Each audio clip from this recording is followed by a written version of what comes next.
Salam alaikum, Azul, bonsoir.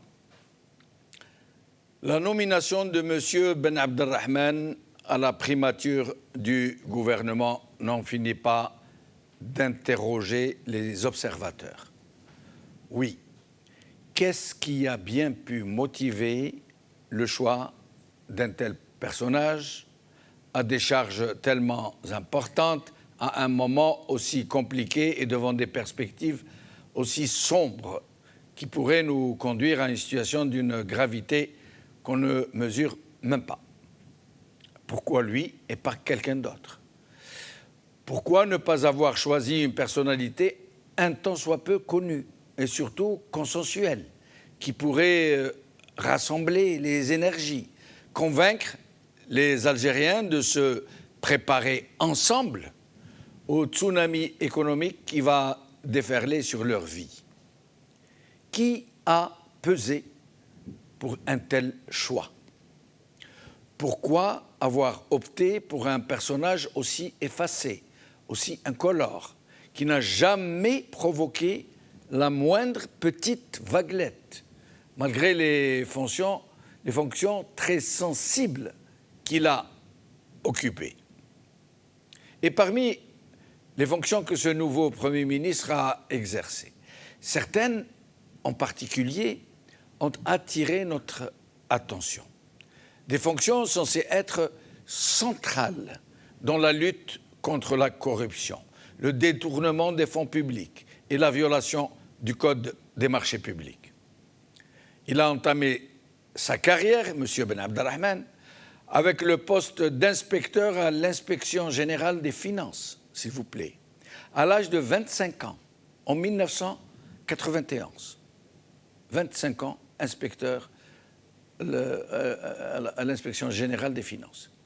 À partir de 2001 et jusqu'en 2010, il est bombardé par la suite directeur adjoint du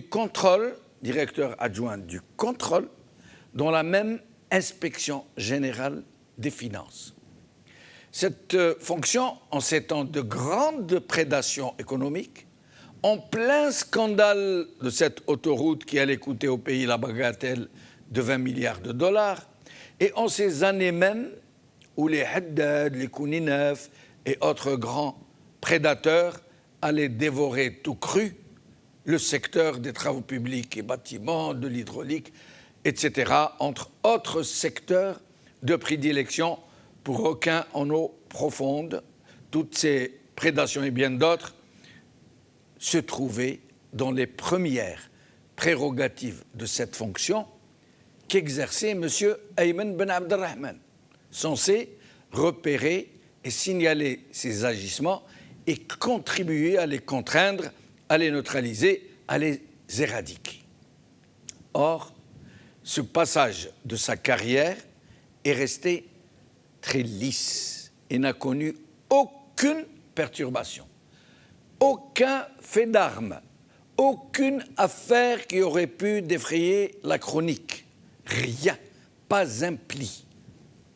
Alors qu'un haut responsable de l'IGF, en ces temps de rapine systémique et de dévastation systématique du bien public, aurait dû provoquer plusieurs grosses enquêtes.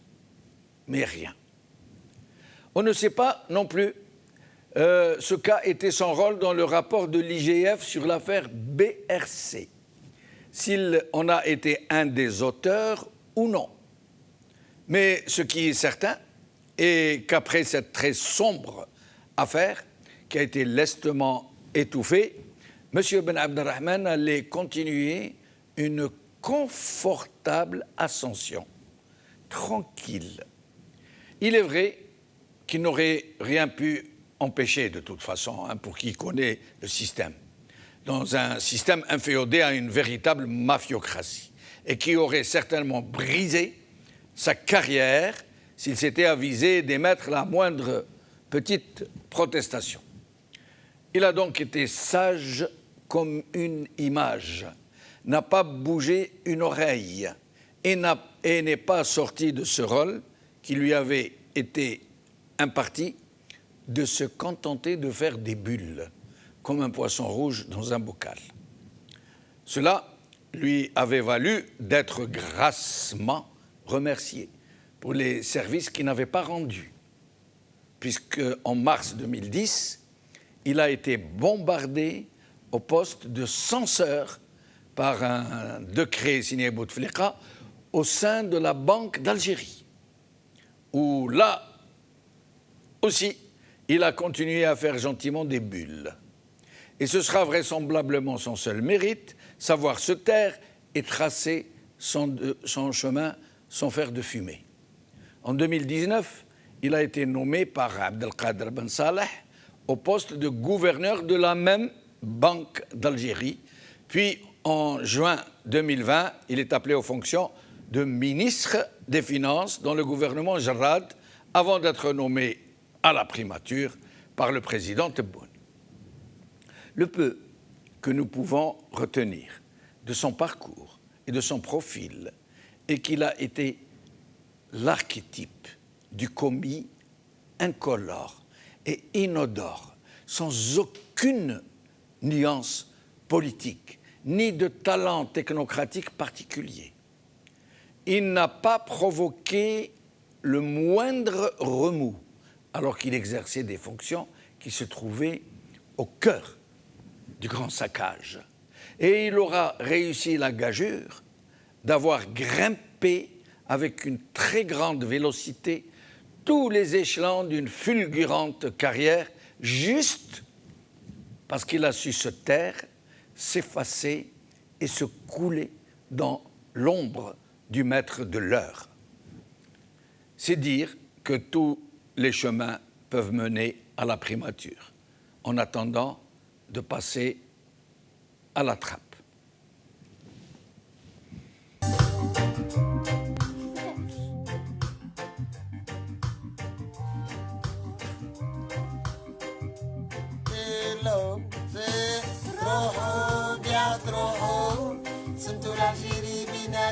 خليك الشعب تروحوا ما لا تروحوا ولا تتحاسبوا انتم اولادكم ايه تروحوا قاعد تروحوا سمتوا العشيري بيناتكم خليك الشعب تروحوا ما لا تروحوا ولا تتحاسبوا انتم اولادكم ايه 260 حكمونا البوندية غير السراقين هما ولادهم لا من لا دين عفسوا الشهداء والمجاهدين يا جماعة 62 الشعب اللي كان سبعة ولا مسكين عذبتوه وين الغرباويين اوجعنا لكم يا الخداعين ايه تروحوا قاعد تروحوا سمتوا العشيري بيناتكم خليك الشعب تروحوا ما لا تروحوا ولا تتحاسبوا انتم اولادكم ايه تروحوا قاعد تروحوا سمتوا العشيري بيناتكم خليك الشعب تروحوا ما لا تروحوا.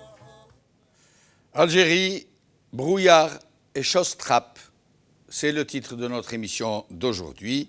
Et pour en parler, j'ai le plaisir d'avoir ici avec moi, avec nous, Sadr Sellem, historien. Sadr, merci d'être là. C'est moi qui te remercie. Merci. Saïd Aknin, militant politique. Saïd, merci d'être là. Merci beaucoup, Jamaldine, pour l'invitation. Depuis Grenoble, Srer Zarghini, maître de conférence en sciences économiques. Srer Zarghini, merci d'être avec nous. Bonsoir, monsieur Bechenou, bonsoir à vos invités, bonsoir à tous les téléspectateurs. En fait, depuis Bordeaux. Hein. Merci beaucoup, merci. Bordeaux, pardon, hein, merci. Alors, d'abord, avant de commencer l'émission, nous avons appris que Fethi Gherres, notre compatriote, Fethi Gherres, secrétaire général du MDS, a été arrêté. Il a été d'une façon rocambolesque, hein, plus d'une dizaine d'agents qui ont débarqué chez lui, qui ont tout mis sens dessus-dessous, qui l'ont emmené, qui l'ont ramené, qui l'ont ramené. Et donc, pourquoi? Pour avoir fait une déclaration que vous allez écouter, tout simplement. Monsieur Fethi Gherres. Les Algériens مش قادرين يشربوا الماء تاع الروبيني. هذا هو النظام. كي النظام كي يهضوا على كراش التهمة تاعو التحريض والكراهية هذو يكرهوا البلاد هادو يكونوا البلاد. كل المواعيد الانتخابية اللي حبيتوا تفرضوها على الشعب الجزائري واللي حبيتوا أطرافيرها تفرضوا العملية السياسية تاعكم وتفرضوا نفسكم بينت بأنكم أنتم الأقلية وأن الشعب الجزائري بأكثريته الساحقة أو رافض العملية السياسية تاعكم، وبالتالي راهو رافضكم، وبالتالي أنتم اللي راكم تمارسوا الدراع على الشعب الجزائري بالمنطق تاعكم اللي صنعتوه ضدنا واللي دار عليكم. أنتم في الحقيقة من يشكل خطر على الجزائر. كومنتير صدق الله. C'est clair, là, maintenant, on veut restreindre disons plus les libertés, sans doute pour faire taire le Hirak qui n'est pas Moubarak. Quand on dit Hirak Moubarak, ça veut dire qu'il y a un Hirak qui peut être maudit. Absolument. C'est ce qu'ils sont en train de dire, en tout cas. Et donc, pour revenir à la nomination de ce jeune, qu'a priori, qui est beaucoup moins connu, ou presque inconnu, un inconnu, on a tendance à avoir un préjugé favorable en attendant de juger sur pièce, sur ce qu'il va faire. Bon, il vient de l'inspection générale des finances. J'ai tendance à dire que c'est bon signe, parce que l'inspection générale des finances, c'est des technocrates qui font leur travail très bien. Le problème, c'est l'usage de leurs enquêtes par les décideurs, ou le non-usage. Donc si ça n'a pas été utilisé... Ou l'usage de leur non-enquête. Parce que ce monsieur était à l'IGF au moment de la très grande prédation. Donc on n'a jamais entendu parler de lui. Même si son devoir de réserve l'oblige à rester anonyme, si j'allais dire. Oui, mais dans la situation actuelle, on nous réduit à une sorte de morale du moindre mal. Oui. Parce que l'autre option, c'était quoi? C'était de reprendre l'alliance tripartite, FLN, RND, etc., avec un ministre à profil politique issu de ces partis usés. Ça aurait été un recul de plusieurs décennies. Là, on a opté pour quelque chose d'apparemment plus nuancé, ce qu'on appelle les kafa'at, ce qui est un terme assez ambigu, c'est-à-dire des technocrates compétents, et on insinue que les décideurs sont incompétents, et les gens qui sont dans l'ombre. La question qui se pose, c'est pas seulement M. Liamine, c'est toute la technocratie algérienne qui est privée de prérogatives politiques.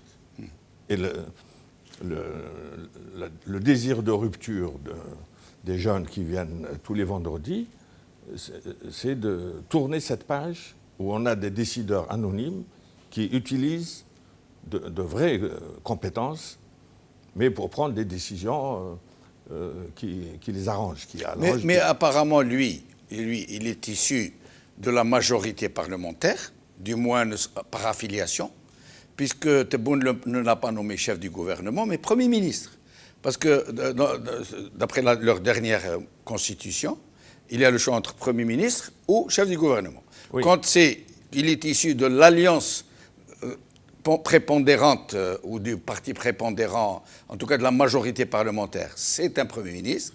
Quand il est pris en dehors de cela, par consensus ou par choix généralement consensuel, c'est un chef du gouvernement. Or, lui, c'est un Premier ministre. Donc, il est issu de la majorité parlementaire. Oui. Oui, mais il n'en demeure pas moins qu'on veut montrer la gravité des problèmes économiques.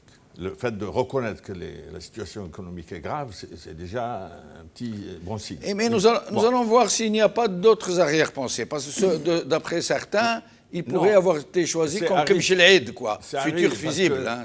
On a des précédents. Au début de la guerre d'Algérie, on a quelqu'un qui s'appelait Alain de Sérigny, directeur de l'Écho d'Alger. Oui.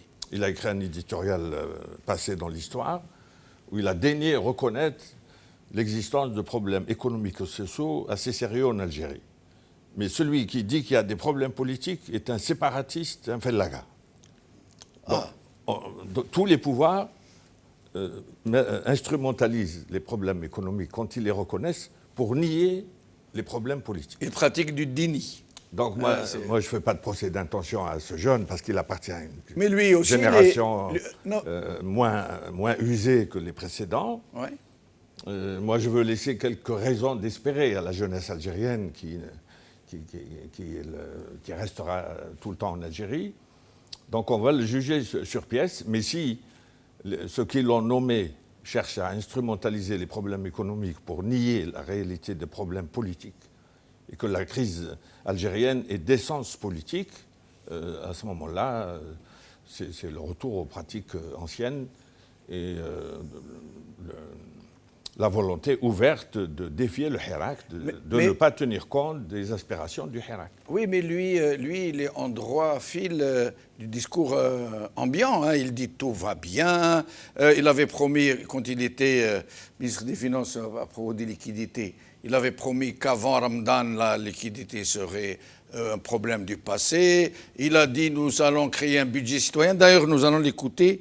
Budget citoyen, le 13.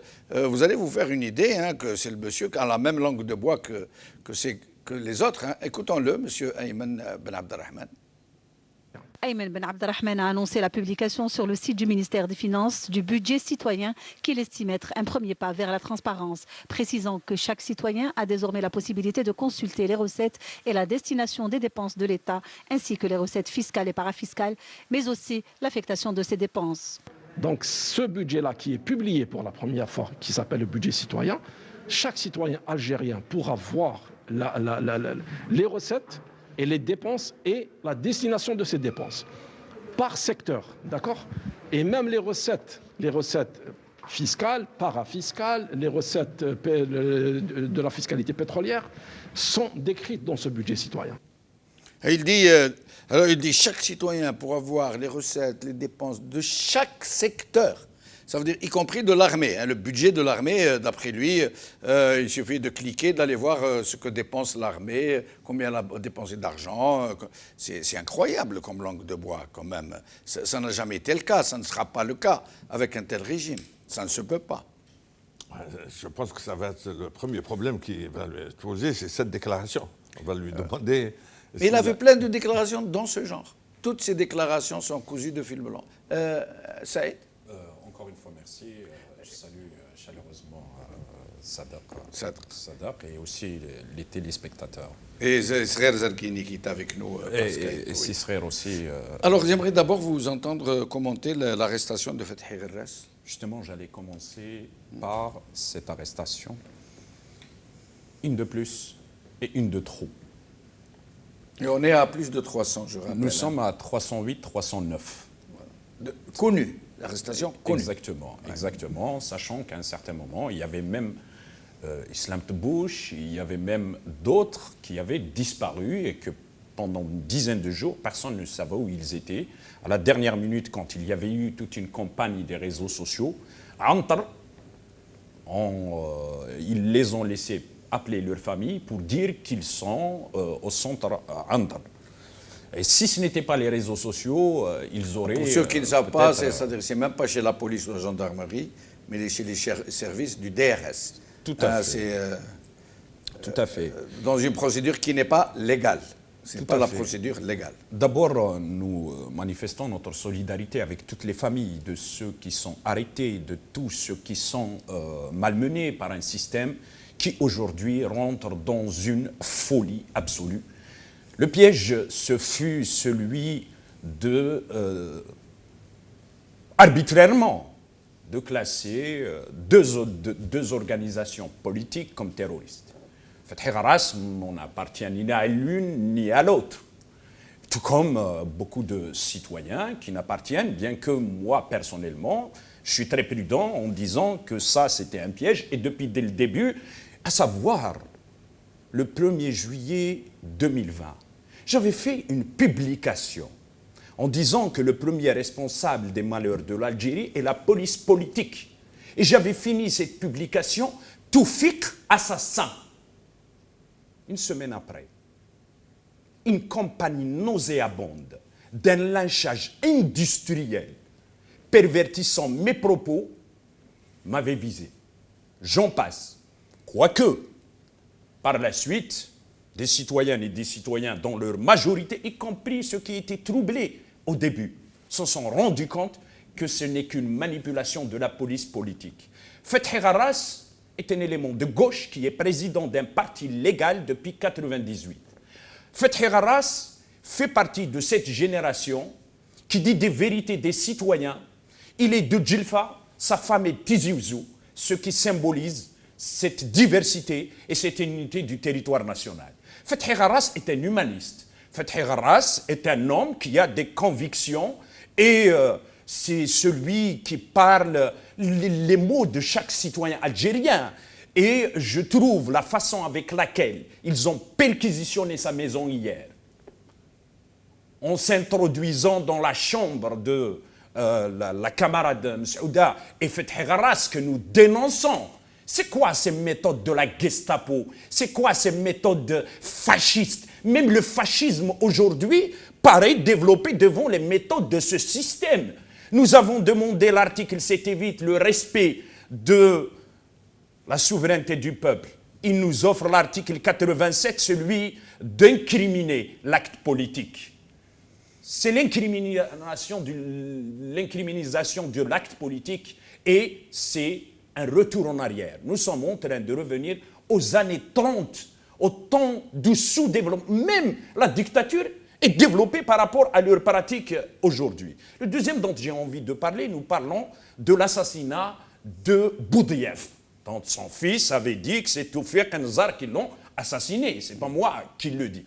Mais nous ne parlons pas non plus d'une mort subite de Slimane Amirat, qui a été juste à côté de son frère d'armes. Nous nous sommes reconnaissants devant ces grandeurs d'âme qui ont tout fait pour rassembler les Algériens, pour construire une Algérie unie. Mais tout à l'heure, vous disiez majorité. Mais de quelle majorité? Il n'y a pas de majorité. Et si j'ai à qualifier ce genre de profil, si j'avais une chronique à écrire, ça serait c'est quoi un enfant du système? Et j'aurais déroulé le CV de celui qui vient de nommer et qui disait dans une émission, il disait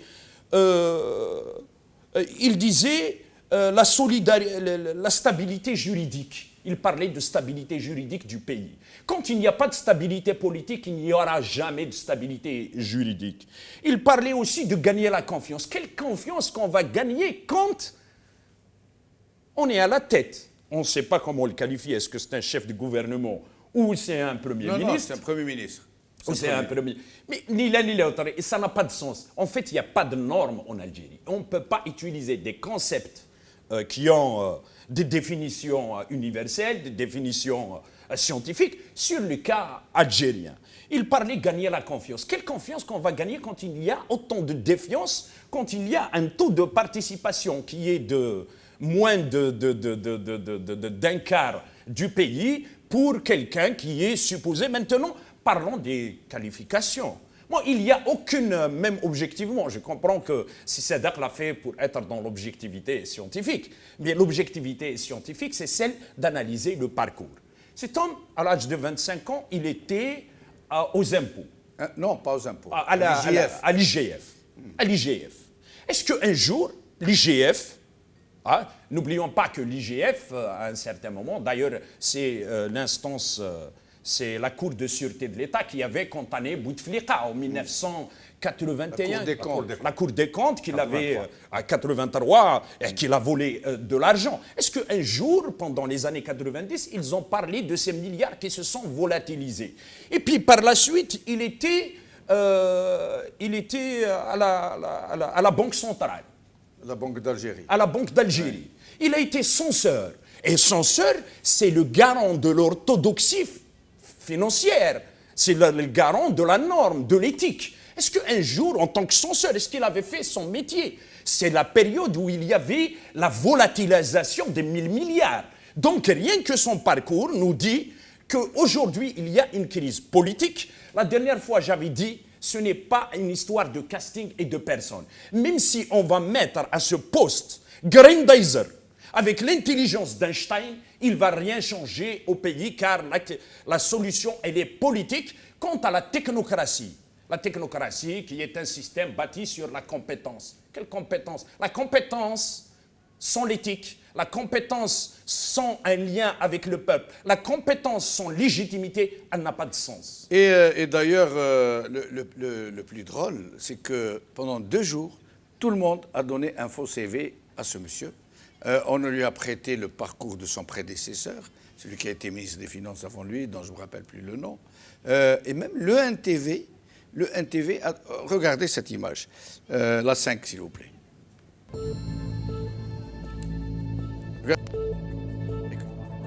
Toutes les informations qu'ils ont données sont à peu près fausses.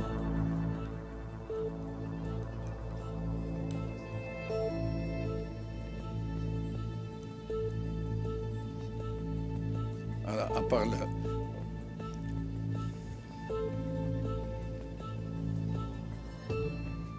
Voilà. Alors, Srel Zerguini, d'abord sur l'arrestation de Fethi Gherres. Sur ça, moi je dirais il y a un pas nouveau qui vient d'être franchi, c'est d'arrêter un leader, un coordinateur d'un parti légalisé, qui est légal, qui existe depuis une trentaine d'années. C'est une première, je pense. Ça a déjà eu lieu, hein, même si le parti n'était pas légal, mais Karim Tabou était... Qui n'était pas agréé. Il jouait justement sur ça, mais là c'est un parti agréé. Oui. Moi je ferais juste pas un parallèle, mais la plus grande dictature au monde connue, c'est Kim Jong. Quand Trump lui a tendu la main, il l'a saisi rapidement parce qu'on ne peut pas vivre en dehors du concert du monde. Donc on ne peut pas... voilà, donc je pense que c'est un pas... J'espère qu'ils vont le relâcher très vite. Voilà, donc sur ce point-là. Maintenant, par rapport à la deuxième question sur donc la nomination d'un nouveau Premier ministre, voilà, pour relancer, peut-être il a un projet, donc je pense pour relancer à la sortie de cette crise sanitaire mondiale, il faut avoir trois choses. Des finances, on avait une réserve en 2014 de change qui était de 200 milliards de dollars presque, et aujourd'hui elle doit être à moins de 20 milliards, donc elle a perdu 90% de sa valeur. Et les recettes, en ce temps-là, on avait des recettes avec une production de pétrole qui était très importante, qui dépassait les 1,5 million barils par jour. Et aujourd'hui, on est loin parce que la consommation interne a augmenté. Aussi, il y a des quotas fixés par l'OPEP, justement, pour maintenir les prix à la hausse. Cette augmentation relative des prix de pétrole et de gaz, elle pourrait influer un tant soit peu sur la situation? Oui, mais très peu, parce que, en fait, ce qui se passe en Algérie, c'est que la consommation interne augmente. Donc, la production a baissé. Et ce qui reste pour l'exportation baisse par les quotas fixés, et donc ça ne compense pas l'augmentation du prix du baril. C'est pour ça, donc c'est le FMI qui disait pour avoir un équilibre budgétaire en Algérie, il faut qu'un baril soit autour de 160 dollars le baril. On est très loin, on ne va jamais atteindre ça. Mais j'aimerais poser une question à l'économiste et à l'observateur économique de l'Algérie que vous êtes. Dans la situation actuelle, à supposer que ce monsieur puisse être brillant, puisse avoir beaucoup de talent dans sa science et dans son domaine, est-ce qu'il pourrait réellement apporter quelque chose à la résolution de cette crise faramineuse, considérable, qui est en train de s'annoncer à l'horizon et qui s'apprête à déferler sur la vie des Algériens? Très bien, alors c'est dans la continuité de mon raisonnement. Donc, le premier préalable, c'est d'avoir une réserve, on ne l'a plus. D'avoir une économie qui tourne, on n'a plus d'économie qui tourne, parce qu'on a vécu justement, c'est comme ça qu'on a épongé cette réserve. On importait tout et on n'a pas d'usine, on ne produit pas grand-chose. Et aussi, le deuxième point, c'est d'avoir, pour mener, dans le monde entier, pour mener des relances économiques, il faut avoir l'adhésion du peuple. C'est un prérequis fondamental. Et là, nous, on vient de faire une élection, ça fait même pas un mois, 3 semaines, qui montrait que déjà dans l'immigration, ça donnait moins de 5% de participation. Et à l'échelle nationale, peut-être on ne doit pas être loin. Donc il y a un rejet total. Donc le peuple algérien aujourd'hui, il n'est pas prêt, avec ce pouvoir, à faire des sacrifices. Et on est obligé de faire des sacrifices pour relancer l'économie. Donc il peut être brillant, peut-être, mais je ne vois pas quels sont les leviers pour relancer l'économie algérienne. Mais d'après vous, pourquoi a-t-on choisi ce monsieur en particulier, si tant est que vous ayez un avis sur la question? Je ne sais pas, peut-être pour donner un peu... aujourd'hui, le peuple algérien est dans le désarroi parce que, justement, comme disait la première personne qui intervenait, il faut envoyer un signal qu'on s'occupe de l'économie parce que la crise économique aujourd'hui, c'est plus une construction, elle est visible à l'œil nu de tous les Algériens. Donc peut-être c'est pour envoyer un signal d'envoyer quelqu'un qui vient du milieu de l'économie ou de la finance, dans ce sens-là, mais... en économie, il n'y a pas de miracle, en fait. Vous ne pensez pas que c'est l'annonce d'une vraie politique d'endettement qui s'annonce, d'un agenda où de très nombreuses institutions vont être sollicitées pour essayer d'apporter du sang frais, j'allais dire, à une économie complètement essoufflée, complètement effondrée? Sur ça, il y a un sérieux problème. Un petit calcul de base, si je prends 2,7 $ par personne algérienne, donc par jour, si je multiplie par 365 jours, j'ai 1 000 $ par personne à l'année. Si je multiplie par les 45 millions d'habitants, ça fait 45 milliards. 2,70 $, c'est l'équivalent de 500 dinars, c'est ça, c'est par personne, par jour. C'est pas beaucoup. Et voilà, donc on a 45 milliards un besoin pour faire tourner l'économie algérienne, pour apporter les biens de première nécessité. L'équivalent en France, par exemple, j'ai regardé, ça fait à peu près autour de 100 $. Voilà, donc c'est 45 milliards, sachant qu'aujourd'hui, les recettes en hydrocarbures, au mieux, ils vont revenir à ce qu'il y avait avant la crise sanitaire, donc 33 milliards. C'était le chiffre qui a été donné. Ça ne va pas être autour de 30, donc on a toujours un delta, un déficit de 15 milliards. Mais là, vous parlez que de satisfaction des besoins en termes de consommation, mais de relance... De consommation, oui. Alors, ça, on peut le prendre autrement parce que le PIB algérien, donc il était le produit intérieur brut, c'est la richesse créée par l'Algérie, il était avant la crise de 170 milliards par an. Pour avoir une idée, en France, il est de 2800 milliards. Les États-Unis, c'est 24 milliards. 24 002 milliards. Voilà, donc pour pouvoir comparer les choses. L'Algérie, c'était 170, mais aujourd'hui, forcément, il a dû chuter parce qu'il y a les recettes de devises qui représentent une partie, mais toute la richesse créée. Donc le BTP en Algérie est quasiment à l'arrêt. La restauration, les services sont quasiment à l'arrêt. Donc le PIB a chuté. Voilà, donc c'est uniquement pour les biens de consommation, pour répondre à votre question. Alors ici, je profite de votre présence avec nous. Ici, demain, ils sont contraints donc d'aller à l'endettement et donc forcément à se plier aux conditions sans doute drastiques des emprunteurs. Comment pourrait-il gérer une situation qui déjà maintenant est quasiment ingérable et à qui on rajouterait donc une austérité très dure? Comment un tel gouvernement pourrait-il gérer une telle situation?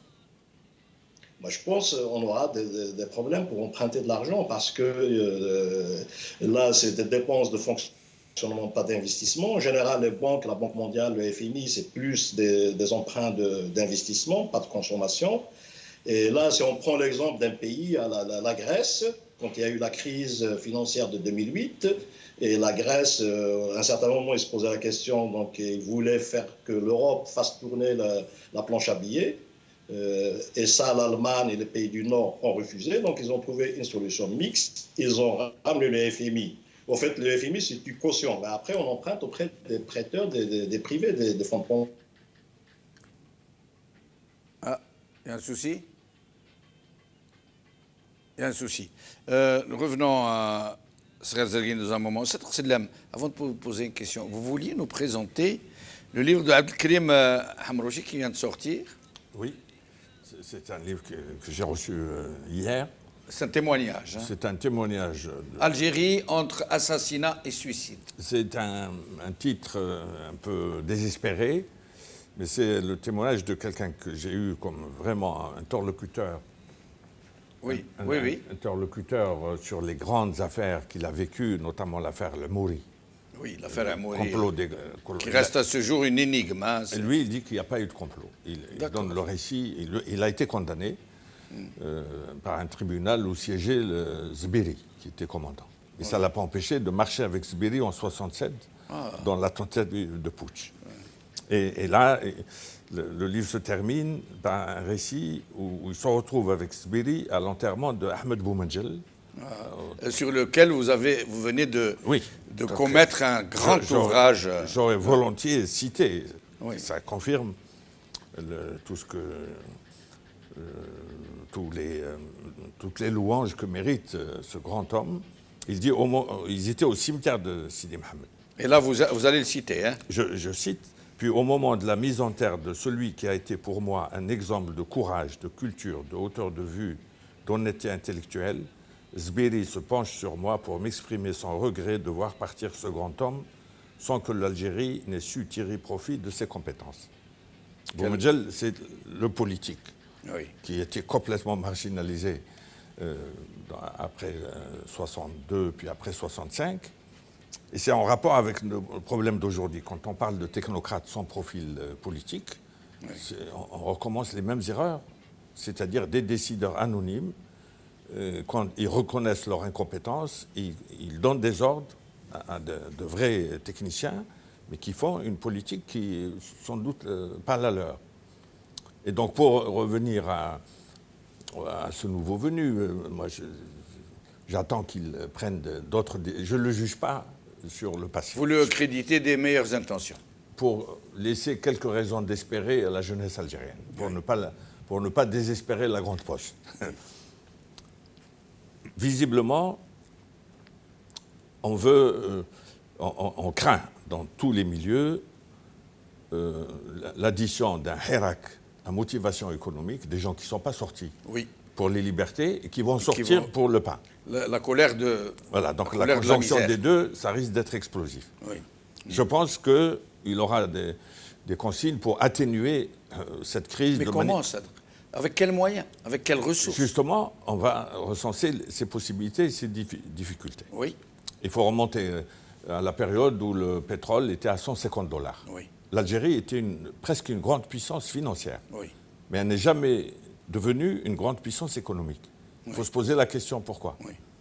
Parce qu'elle n'a pas su faire fructifier ses ressources financières. Non, ils n'ont pas créé les a consommées. Les structures économiques locales qui permettent d'investir toutes ces possibilités. Il n'y a pas de volonté politique. Par exemple, moi j'ai lu qu'il y avait, en bons du Trésor américain, on a atteint jusqu'à 300 milliards de dollars. Et les Américains disent que le dollar qui rentre chez eux ne sortira jamais, qu'il soit chinois, arabe ou algérien ou autre. Donc, s'ils ont ce surplus qu'ils placent ailleurs, sans compter les placements du socialisme afro-helvétique, hein, le problème, c'est qu'on veut maintenir une économie de rente. On veut que l'Algérie soit exportatrice de pétrole pour qu'elle importe le maximum. Et le système de l'import-export reste les plus opaques. Ouais. L'IGF sait ce qui se passe, mais n'a pas le pouvoir de changer. Si on maintient ce même système, ce sera une fausse solution. Mais même ce système, ça n'est plus possible parce que dans quelques années seulement, dans 7 ou 8 ans, à peu près une dizaine d'années au maximum, nos ressources ne suffiraient même pas à la consommation locale. Par exemple, en termes de gaz et en termes même de pétrole. On ne suffira même pas à satisfaire la demande locale. Donc, et la rente, cette rente qui a servi au régime depuis 1962 à ce jour, ils n'ont plus les moyens de cette méthode. Moi, j'étais dans les Pyrénées-Atlantiques il n'y a pas très longtemps, où j'ai rencontré 2 jeunes Algériens de Kabylie. Oui. Je ne parle pas du plus jeune, quelqu'un qui était agriculteur. Alors, il m'a dit, moi, je ne suis pas les fluctuations du cours du pétrole, parce que moi, ayant été agriculteur dans la région de Bourj Mlaïn, il m'a dit, si on s'occupe sérieusement de l'agriculture suffirait à avoir une économie viable. Mais il y a tous les trafics, il y a tous les blocages bureaucratiques. Oui, mais même, moi je ne suis pas spécialiste, mais de l'avis de grands spécialistes, contrairement au mythe largement répandu, l'Algérie n'est pas un grand pays agricole. Il y a très peu de pluviométrie, très peu de terres vraiment arables, avec un sud qui, s'il pouvait être exploité, nécessiterait beaucoup de moyens artificiels. Non, ça c'est un fatalisme. C'est ce qu'on dit, hein. Oui, non, mais moi je cite quelqu'un qui est spécialiste, je crois qu'il est toujours en vie, c'est Safi Boudissa, qui est devenu spécialiste de l'agriculture en zone aride. Oui. Et lui, il élève des milliers de moutons, et à partir de la laine de moutons, il fait travailler des centaines de femmes pour le tissage et il exporte. Oui. Donc dire que la pluviométrie nous condamne à rester arrière, c'est faux. Non, ça veut dire qu'on pourrait avoir une agriculture vivrière qui nous permettrait de ne plus importer à la limite, mais de pouvoir exporter. Le pouvoir algérien, depuis 1962, n'a eu aucune initiative qui sort de l'ordinaire pour ajouter quelque chose à l'économie héritée de la colonisation. D'accord. Il y avait un projet en 1949. Je l'ai trouvé dans les archives de Mechri en travaillant sur Boumedjel qui est omniprésent. Le président Vincent Auriol a visité l'Algérie en 1949. Il y avait un projet, il n'y avait pas de pétrole là-bas, de forage pour avoir des oasis artificielles. On voulait plusieurs dizaines au moins. Parce qu'ils connaissaient déjà l'existence du grand Albien, qui en eau profonde, entre nous et la Libye. Ouais. Non, ça c'est le projet plus gigantesque. C'est celui de... L'autre grand projet, c'est un ingénieur en hydraulique français qui dit que le problème de l'eau dans tout le Maghreb peut être réglé en utilisant le fleuve souterrain qui va de Gabès à Agadir, qui traverse l'Algérie. Ah, d'accord. Les études faites par le gouvernement général à l'époque ont trouvé que c'était la meilleure solution.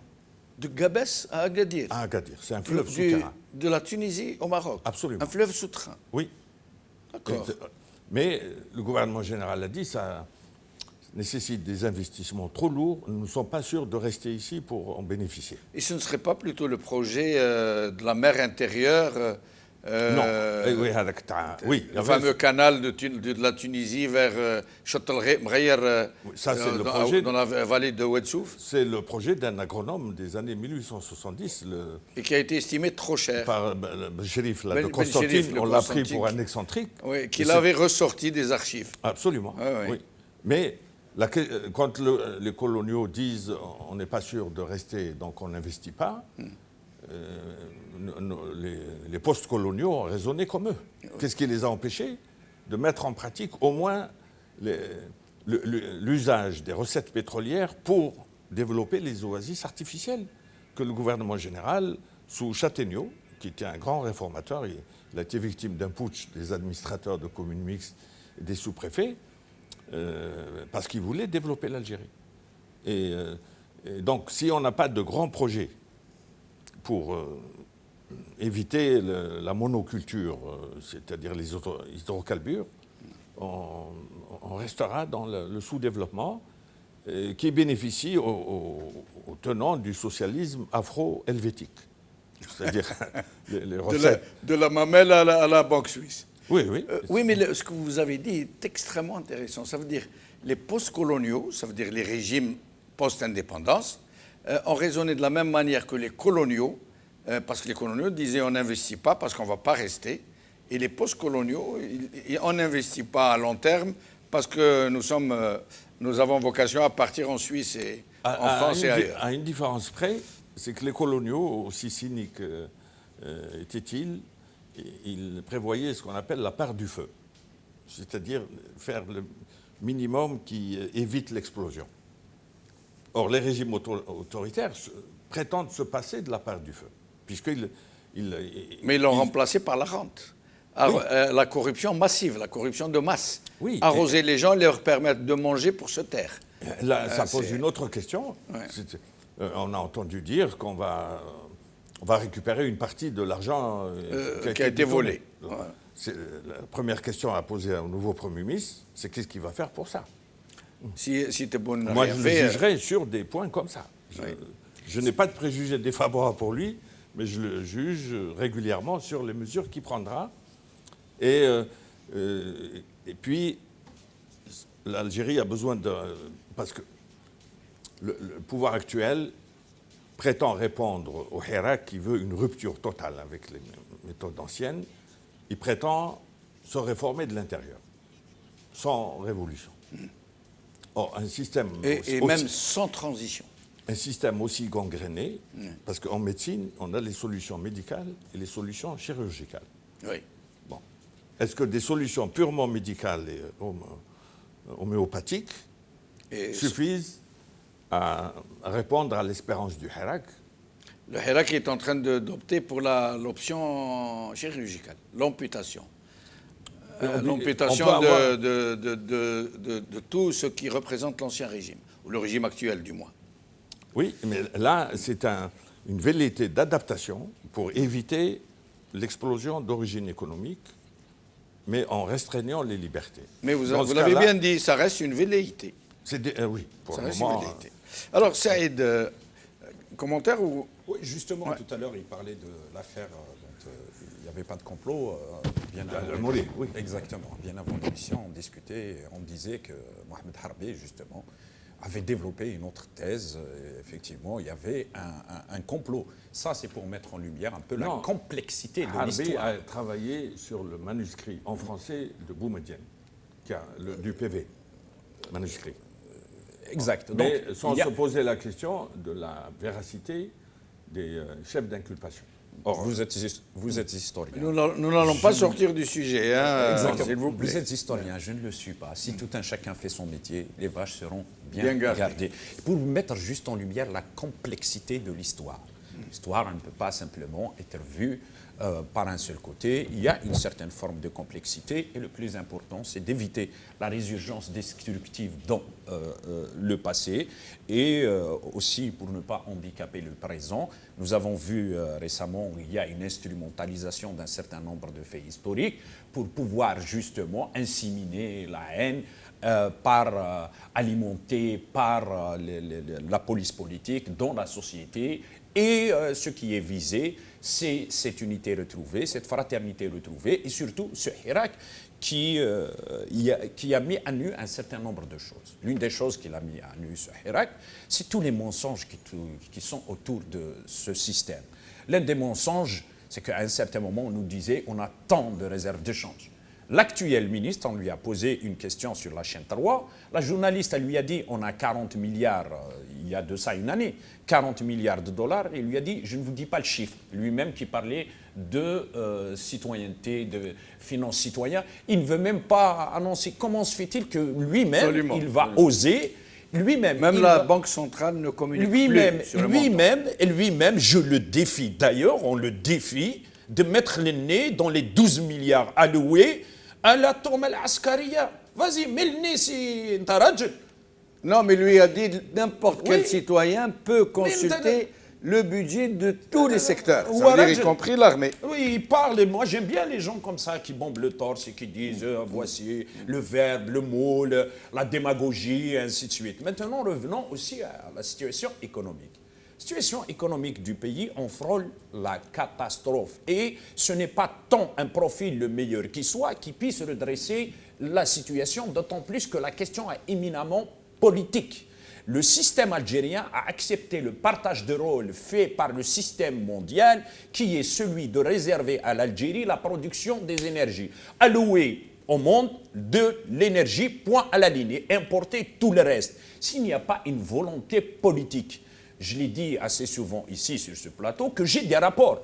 J'ai des rapports des années 80, des années 90, où ils sont conscients de la situation du pays, où ils sont conscients qu'à l'horizon 2025, dans le pays sera importateur d'eau d'eau douce. Ils sont conscients des capacités énergétiques, de l'énergie solaire, de l'éolien. Ils sont conscients de tout ce qu'il y a dans le pays, mais il n'y a pas une volonté politique parce qu'on veut soumettre le peuple et on ne veut pas en fait construire une certaine autonomie, autonomie du peuple, autonomie de construction du destin par le bas. Il faut toujours agir comme paternaliste et laisser cette chape de plomb distribuer par-ci, par-là al-ghanima et acheter un certain nombre de personnes pour pouvoir fabriquer la paix sociale. Depuis le Covid aujourd'hui, il y a plus d'1,5 million chômeurs nouveaux.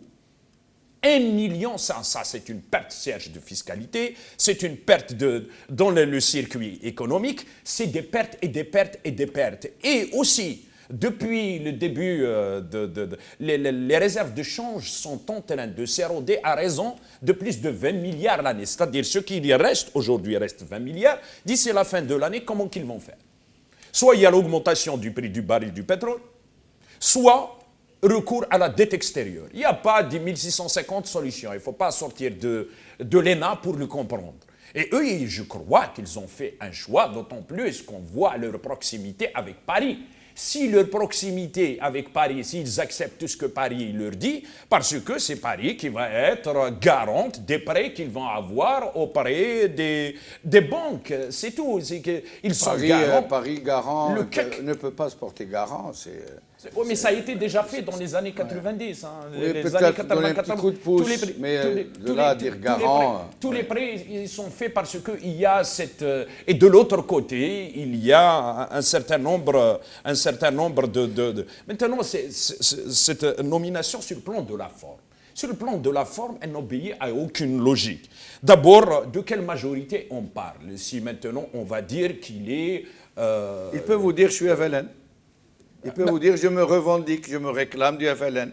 Le FLN a béni ma... Mais qui compose cette majorité? S'il dit que c'est le FLN. Le FLN, ils ont dit qu'il y aura un gouvernement politique. Alors que lui, ce n'est pas un politique.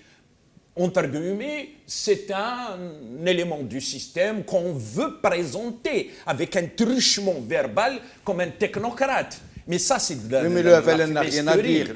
Le FLN, il a été récupéré par la fraude, il a été installé par la fraude. Exactement. Donc il baise la main qui ne peut pas mordre. Non, et jusque-là, c'est pour revenir à l'essentiel et de dire les élections du 12 juin n'étaient qu'une formalité. Et elles n'ont aucun sens. Elles n'ont aucun sens, d'autant plus qu'aucun parti n'a annoncé jusque-là son allégeance à Tebboune. Les seuls qu'ils ont annoncé leur allégeance, c'est Qa'imat al-Hassan al-Mati, qui ne représente absolument rien. La hisn wala matin wala din wala milla, ولكن هذا النظام, comme il a dit Fethi Gharras, l'istibdad, tilmid ghabi la yahfidh durus. Ils n'apprennent pas les leçons. Et la leçon aujourd'hui, l'espoir n'est pas dans la nomination du plus compétent sur la planète. L'espoir est dans le Hirak, l'espoir est cette jeunesse qui lutte, l'espoir est cette rupture radicale avec le système. Depuis maintenant plus d'une année qu'ils sont là. Lui-même, il était ministre des Finances. Et ministre des Finances, il y avait problème de liquidité. Il y avait la crise de lait. Il y avait une crise sur une autre.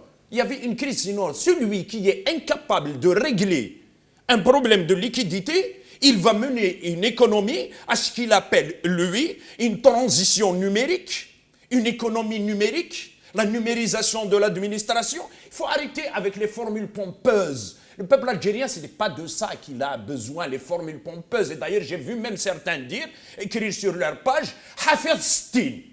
Ils connaissent Stin Hizb. C'est de la folie, ça. C'est les 60 partis ou c'est les Sohrab? Oui, je ne sais pas. C'est quoi ça? Le nombre de et partis. lui-même, quand il parle... Peut-être qu'ils connaissent à chaque fois qu'il parle de la crise, à chaque fois qu'il parle des solutions, il dit Inch'Allah, ou la Brarbé. Il faut arrêter un certain moment d'édulcorer. Il faut arrêter un certain moment d'édulcorer tout ce qu'on dit avec une enveloppe religieuse pour le faire passer dans la société. Le peuple algérien, il n'a pas besoin de toutes ces fumisteries, il n'a pas besoin de toutes ces manipulations. Le peuple algérien est sorti un certain 22 février parce qu'il veut sauver l'Algérie. Et aujourd'hui, ce système est très dangereux pour l'Algérie, pour son intégrité territoriale, pour son unité nationale, pour son indépendance économique, pour son indépendance industrielle, pour son indépendance historique, mémorielle, pour toutes ces indépendances. Ce régime aujourd'hui constitue le premier danger. Et d'ailleurs, Tebboune, il a dit à celui qui vient d'être nommé qu'il va continuer les négociations avec les partis. Si réellement il est issu d'une majorité, il est issu d'une majorité, quelle négociation qu'il va avoir et avec la société civile. Ça veut dire quoi? C'est toutes ces contradictions. Il faut les mettre devant leurs contradictions et les mettre aussi devant les mécanismes. À partir du moment qu'il n'y a pas de mécanisme de contre-pouvoir, des mécanismes de rendre des comptes, des mécanismes de transparence dans la gestion, il ne peut pas y avoir de la bonne gouvernance. Alors, nous allons entrer dans un autre sujet, mais qui est un peu aussi dans l'air du temps. C'est Air Algérie, l'ouverture d'Air Algérie. Nous allons écouter une petite vidéo, enfin des extraits que nous avons pris d'une vidéo qui a été diffusée par Karim Naïtou Slimane, et nous allons en discuter. Écoutons.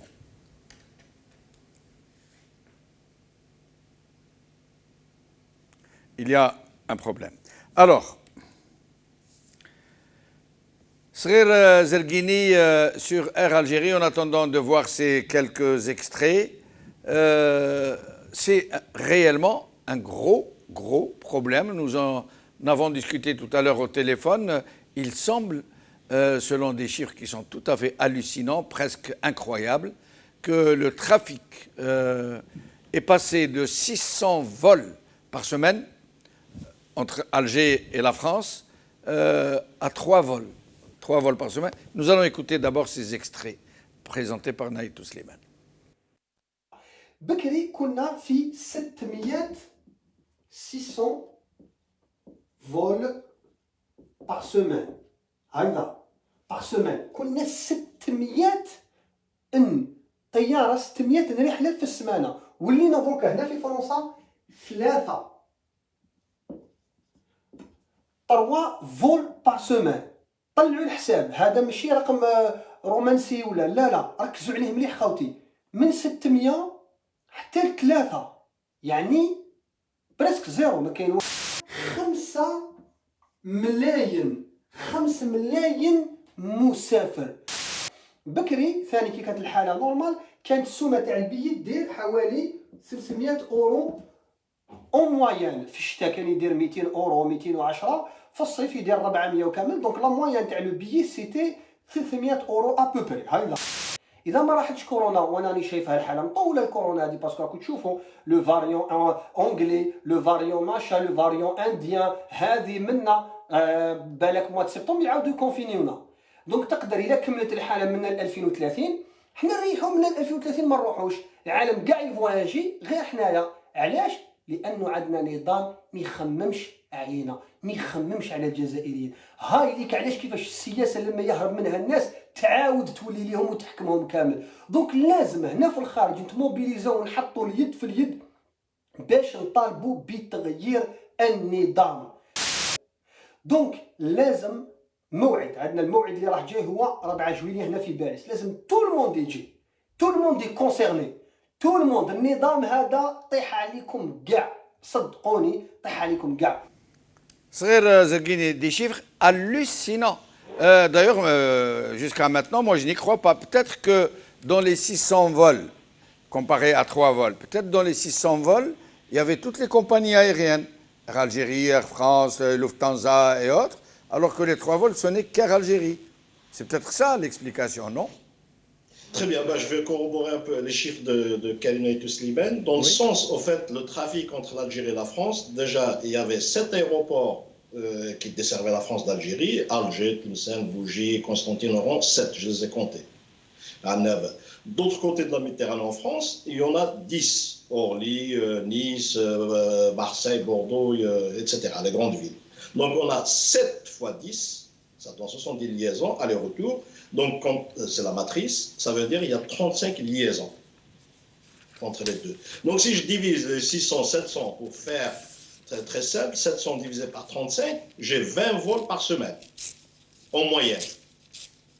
En moyenne, c'est peu. Avant, il y avait les vols entre Paris et Alger, c'était presque 12 vols, 4 vols Air Algérie, 4 vols Air France, 4 vols Aigle Azur. Voilà, ça c'est par jour. Si je multiplie par 10, je me retrouve à 100. Donc ce chiffre-là de 600 vols par semaine, c'est rien du tout. En saison estivale, ça peut monter plus que ça. Le dernier week-end de mois d'août, ça doit être du 800, voire plus. Parce qu'ils revenaient, les avions, donc, pour revenir en France. Donc c'est un chiffre. Et là, moi j'ai regardé les données, justement, il y a 5 millions de passagers entre la France et l'Algérie en 2017. Donc avant cette crise-là, donc 200, ça veut dire 2,5 millions, multiplié par 2, aller-retour, ça fait 5 millions. En 2000, il y avait 1,4 million. Donc on est monté petit à petit, en 17 ans, on a multiplié par 4 le trafic entre l'Algérie et la France. Le Canada, ça s'est multiplié d'ailleurs en 2017-2018, il y a eu une baisse de trafic entre l'Algérie et la France qui s'explique par la crise économique, mais aussi par l'arrêt des glaciers. Mais le Canada, il a progressé. Presque, il y avait 2 vols par jour entre Montréal et Alger. Un assuré par Air Algérie et l'autre assuré par Air Canada. Donc ce chiffre-là, en moyenne, toute l'année, en 2017, ça c'est des chiffres qui sont donnés par le ministère des Transports français, qui est donc pour toutes les destinations. Donc le trafic de la France, vers l'Algérie, il y avait 400 vols par semaine en moyenne, y compris la saison basse et la saison estivale. Donc 400 en moyenne, la saison estivale, il y en a beaucoup plus, 600, je pense que c'est la fourchette basse, c'est beaucoup plus que ça. Et les 3 vols, ce qu'a déclaré le gouvernement, d'ailleurs moi j'ai noté le 16 mai, le gouvernement algérien, lors du Conseil des ministres, avait dit qu'il y aurait, à la reprise, en début juin, il y aurait 5 vols quotidiens entre l'Algérie et la France. 3 vols vers Alger, 1 vol vers Constantine, 1 vol vers Oran. 15 jours après, donc 5 vols quotidiens multipliés par 7, ça fait 35. Là, on nous annonce qu'il n'y aurait que 3 vols assurés par Air Algérie. Voilà, donc on est passé de 700 saison estivale, sachant que maintenant il y a un stock des gens qui ne sont pas rentrés, donc un besoin de 800 vols par semaine. D'ailleurs, le Maroc, c'est ça qui vient de mettre en place en subventionnant. Et si on regarde le trafic sur les aéroports, maintenant il y a des outils pour regarder ce genre de choses, on voit que le trafic, ils ont ça, il y a 800 vols par semaine dans les aéroports équivalents de celui d'Alger. Donc c'est des chiffres complètement plausibles. Mais est-il vrai que non seulement ils sont en train de dire aux gens qu'ils ne pourront pas assurer les réservations et transporter les gens, mais que d'un autre côté, ils ne pourront pas rembourser, mais qu'ils donneront des avoirs, comme quoi, est-ce que c'est vrai, cette histoire? Ça, le trafic aérien, en général, c'est marqué en tout petit dans les billets. Quand une compagnie n'arrive plus ou est partie en faillite, en général, on ne rembourse jamais. Une compagnie ne rembourse pas. Parce que l'argent qu'elle encaisse le jour J, pour le voyage dans 3-4 mois, en fait, ils le dépensent le jour même. Il y a un problème de trésorerie dans les compagnies aériennes mondiales, ça. Donc, ils ne remboursent jamais, donc ils donneront un avoir. Maintenant, est-ce que Air Algérie, un jour, va remettre... Parce que maintenant, ça fait 15 mois, on n'a pas vu d'avion, voilà, donc on rentre dans le 16e mois. Comment expliquez-vous que le Maroc, à côté, qui assure autant de vols, 800 vols par semaine, à côté de l'Algérie, qui assure si peu, alors que le Maroc est supposé être moins riche que l'Algérie, c'est le même contexte de Covid, c'est la même terre, c'est les mêmes circonstances. Comment expliquez-vous cette extraordinaire différence, y compris dans le prix des billets d'avion? Oui, alors les prix, il faut savoir, donc en 2000, le prix moyen du billet en équivalent en euros, c'était en francs, ça coûtait presque 1 000 € parce qu'on n'était pas nombreux à voyager, donc le prix moins on est nombreux, plus il est élevé. Petit à petit, on est arrivé au milieu des années 2010 à des prix, parce qu'on était autour de 5 millions, et là, le prix a baissé. Donc là, pour faire le parallèle au Maroc, je pense parce qu'il faut savoir, dans le PIB marocain, le tourisme donc, qui est composé en grande partie de l'immigration et de leur diaspora, et ils représentent 15% de leur PIB. Donc l'année dernière, ils n'ont pas eu ça, mais cette année, ils ne peuvent pas se permettre. Donc ils ont, apparemment, ce qu'ils ont donné comme chiffre, ils ont déboursé presque 1,4 milliard d'euros pour financer cette opération, ce qu'ils appellent Marhaba, en mettant 3 millions de sièges, donc aller-retour, entre le 15 juin et le 15 septembre. C'est incroyable. Voilà, pour partir. Et l'Algérie, c'est ça le risque. En fait, c'est l'année prochaine, supposons que. Et le Maroc aussi, un dernier élément, il a pu, je pense, mettre cette opération parce qu'ils ont fait un taux de vaccination. Je crois qu'ils sont pas loin de 20 millions de vaccinés. Et là, je pense aujourd'hui... Et combien de vaccinés en Algérie, si vous avez le chiffre? En Algérie, officiellement, quand on regarde les statistiques données par l'OMS, parce qu'il y a un comptage international, l'Algérie, il n'y a pas de chiffre. Donc, le compteur est bloqué encore. Eh ben. Donc, oui, poursuivez. Oui, donc là, pour... Maintenant, il faut rester positif. Cette année, c'est raté, la saison estivale, malheureusement. Alors, il ne faut pas oublier nos amis canadiens. L'Algérie, pour la France, on a mis 3, c'est 0, comparé aux 300 besoins de 700, 800. Mais le Canada, c'est 0. Il n'y a pas de vol du tout. Il n'y a pas de vol Alger-Montréal. Et transiter par les pays, c'est interdit parce que pour le Covid, il faut faire le voyage aller-retour du pays. Donc nos compatriotes canadiens, compatriotes algériens au Canada, ne pourront pas rentrer chez eux, même dans des cas tragiques, même dans des cas de décès, des cas de... C'est quand même tragique. Ça, c'est 0. Voilà. Restez avec nous, Srer Zerguini. Sadr Sillem. Les Algériens, d'habitude, qui rentrent chaque année, chaque été, et ça dure pendant tout l'été, en même temps que toute l'année, qui sont arrivés à peu près au chiffre de 5 millions de voyages par an. Mais c'était surtout que, c'était la seule source de tourisme, parce que dans les statistiques algériennes, quand ils donnent les chiffres de tourisme, ils ne précisent pas que ce sont des Algériens de l'étranger qui viennent. Les autres étrangers ne viennent plus en Algérie. Et de deux, c'est que ça a permis de garder intact le cordon ombilical qui relie la diaspora à son pays natal, à son pays d'origine. Mais avec une telle difficulté, est-ce qu'ils ne vont pas être tentés d'aller ailleurs, les Algériens? Il y a une donnée permanente depuis un siècle, c'est l'attachement de l'immigration au pays d'origine. Et rien n'a dissuadé les immigrés de cesser leur habitude d'aller dans leur douar d'origine, même pas quand, dans les années 90, ça a tiré de tous les côtés, ça n'a jamais impacté les départs. C'est vrai. Et n'importe quel responsable algérien, depuis les vice-consuls jusqu'aux ministres, connaissent cette réalité. Et c'est scandaleux de ne pas en tenir compte et de ne pas avoir une politique qui soulage un peu ces difficultés. Moi, je pense, par exemple, je ne fais pas de comparaison avec le Maroc, c'est toujours suspect. On nous accuse de faire l'apologie d'un pays voisin. Oui, d'agents du Maroc, du Merzen. Oui. Mais la Tunisie. Oui. Je n'ai pas réussi à savoir qui a décidé de fermer la frontière algéro-tunisienne. Parce que le départ par la Tunisie, ça soulageait tout l'Est algérien. Ah oui, oui. D'abord, les prix ne sont pas chers. Il y a des gens qui partaient à Djerba. Oui. Ils faisaient du tourisme, ils rentraient par la route. Oui. Et là, c'est fermé. C'est fermé. C'est plus possible.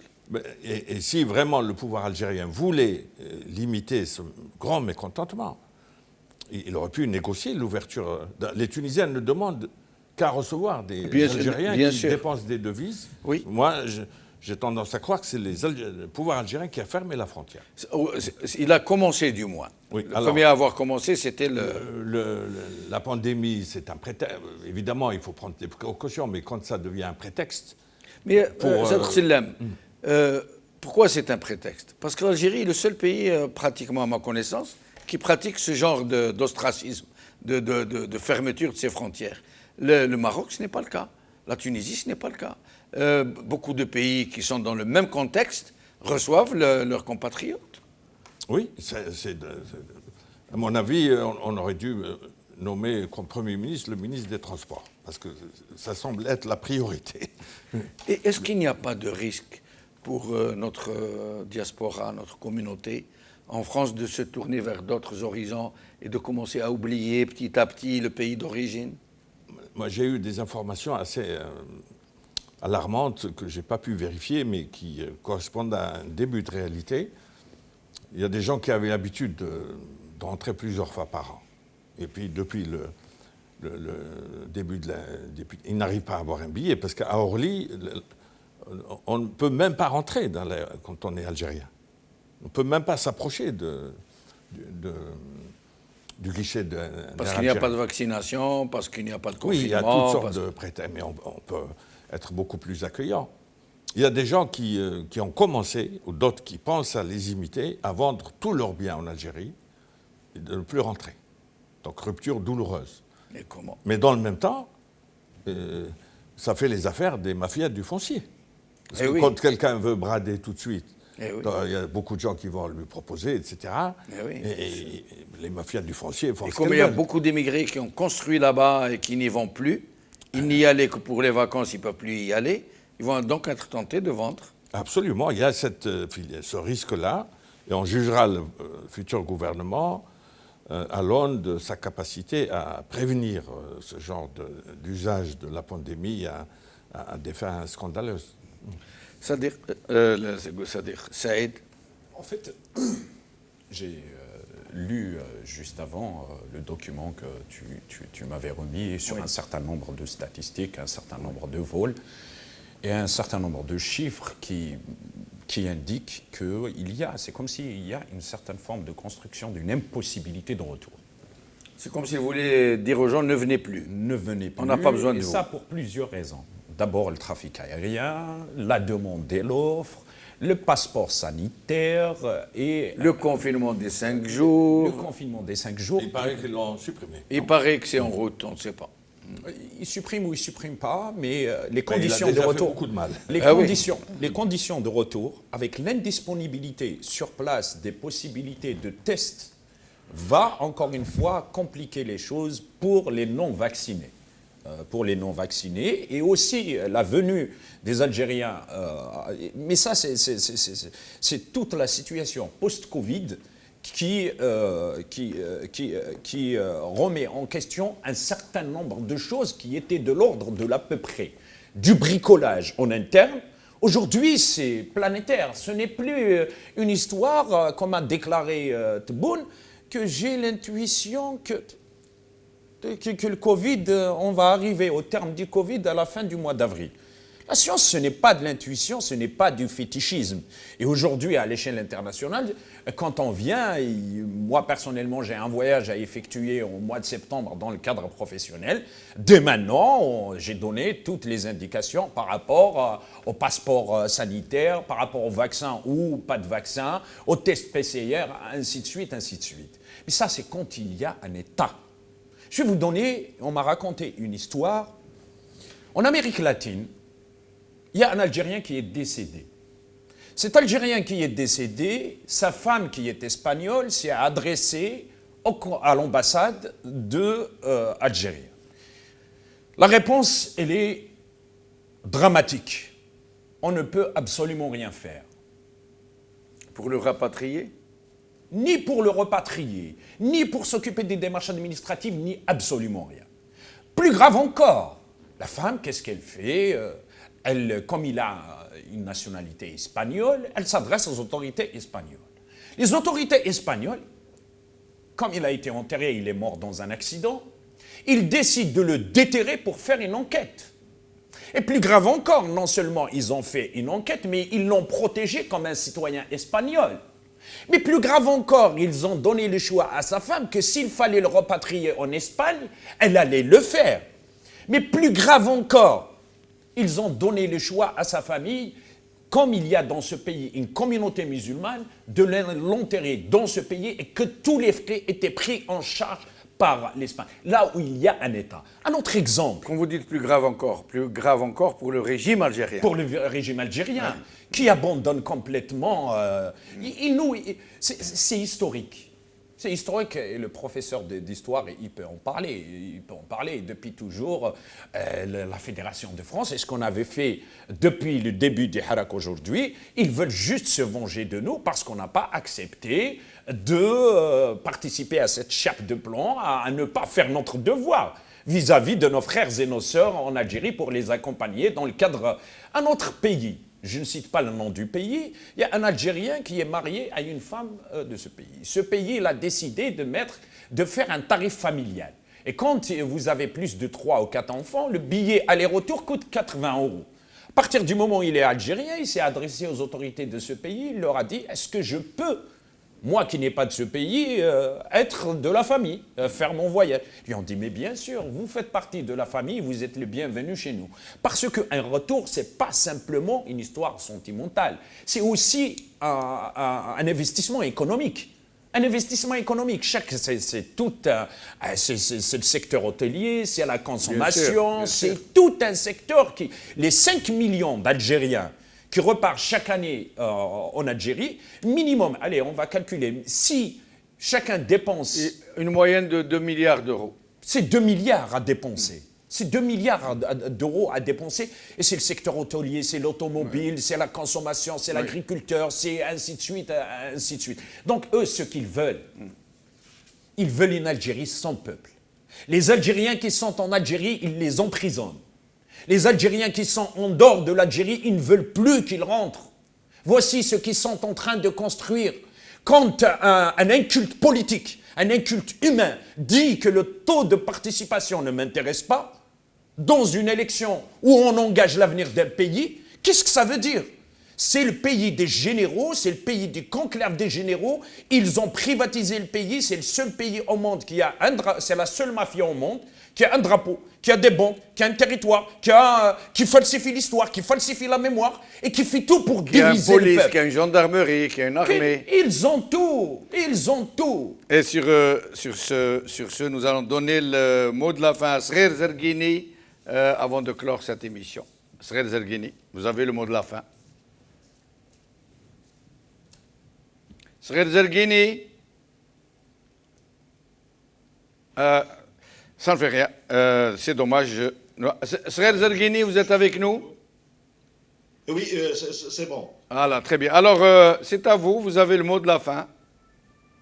Alors, le mot de la fin. Donc, je vais terminer par rapport sur une note positive, notamment pour le transport aérien. Moi, je pense... Les choses, là, aujourd'hui, ça fait 2 ans, ça va être la deuxième saison estivale où ça sera zéro, moins de 20 000. Déjà, c'est les gens qui devraient être rapatriés, soit rapatriés en Algérie, ce serait déjà très bien.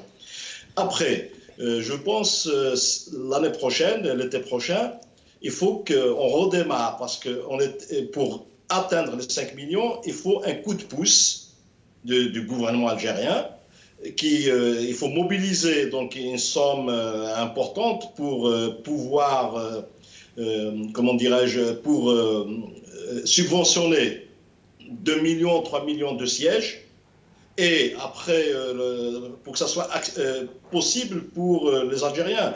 Il y a un élément qu'il faut aussi prendre en compte, c'est que l'immigration algérienne, juste en France, elle est sur tout le territoire français. Donc il y a des gens qui sont à Toulouse, d'autres à Nice, à Lille, c'est pas tout le monde qui est à Paris.